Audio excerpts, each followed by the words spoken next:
Let's do a quick review of what we've learned in the earlier lessons. So first of all, there's a lot of information still available on JSON server. So we've just touched upon the surface of what's available in JSON server. So this is truly an amazing solution because it provides so much versatility. You can get deeper access, deeper properties here by using it within this type of format, paginating, sorting, slicing. So these are some of the other features, other options that you can do in order to continue to practice and working with JSON server and also getting more familiar with AJAX and JavaScript as well as JSON working together.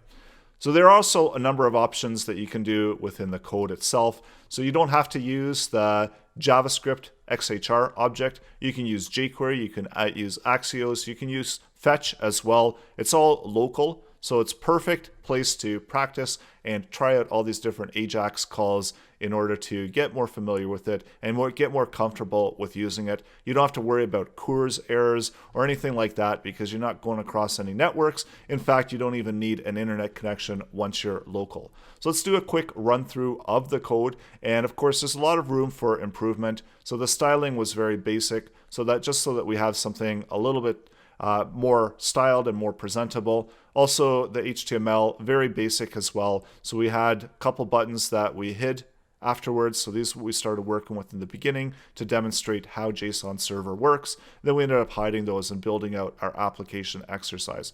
So you can bring those back into functionality and maybe do something different with those. A lot of different options that you have. We did the preview next output area, the form options here to input some information. We had search, so we needed an input area for search as well. We wanted to add comments to the posts, so needed a text area for the posts. And then over here is where we're selecting the elements. We're doing query selector, get element by ID. So whatever works best for you or you're more comfortable with, you can use either one of these methods in order to grab those elements from your HTML page. And then next, we set up an ID. So this was our starting ID. So this is a global variable that we could access. And this would be essentially where our current post or what current post should be visible to the user. So it updates when we go next. It decreases when we go previous. We can load page. So this functionality is the same because regardless of if we've gone increased in the current ID or if we've decreased, we still need to load the page and the values. So that's what that was doing. And also there's some room for improvement here as well. So we could count how many items are within the JSON object and restrict next, so disable next if we're reached that count of the current ID. Or we could also, if we've got current ID as 1, and we could disable the previous as well. So there's a few different options we can employ as well to improve upon our application. And I'm going to leave this stuff up to you because we know there's a lot of things that we can do to improve this application so you can practice and get more familiar with what we're doing in JavaScript as well as AJAX. So those are just some of the suggestions for improvement.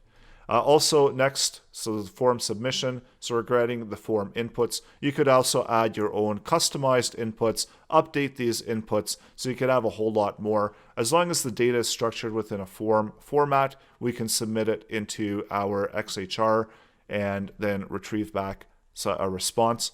So you don't have to use JavaScript, you can use jQuery, Axios, there's a number of different options. You can use fetch as well. So get a good practice of using all those different formats.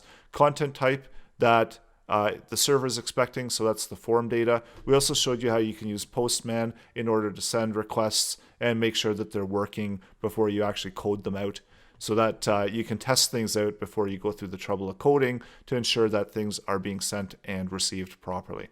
And that's the good thing about having the database locally, because you can always go through and you can make updates to any one of these posts or comments.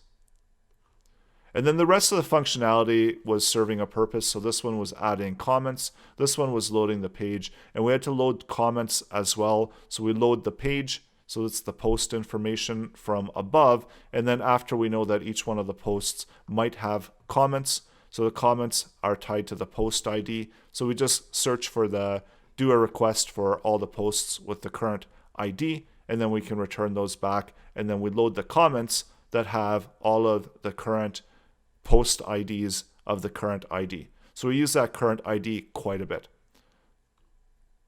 So all of the source code is included. So go ahead and try this out for yourself and experiment a little bit. Don't be afraid to try out different things and get really familiar with what you can do with Ajax, JSON together, and also check out all the different functionality that's available within the JSON server.